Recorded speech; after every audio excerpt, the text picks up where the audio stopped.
niyo ba talaga to? Maayos to para sa inyo? Fix it! You fix it! As HR head, dapat nakita mo na consistent lahat ng sagot niya. 50 years nagtrabaho ang pamilya ni Tyrone sa inyo. Yung tatay nga niya namatay na nang nagtatrabaho sa inyo eh. Malaki ang utang na loob ng pamilya ni Tyrone sa pamilya ninyo.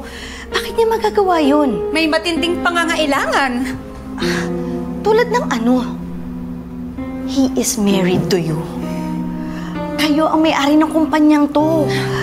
Malamang higit pa sa 50 to 100 million. O, hindi para hindi mahalata. May fall guy, may ibang makukulong habang magpapakasasa sila sa pera ng kumpanya ko. Sinong sila? You mean yung kanyang... Yes! Yes! His mistress. Nararamdaman ko na may pinaplano siya. Alam ko, kailangan kong mahanap si Tyrone at yung babaeng yun.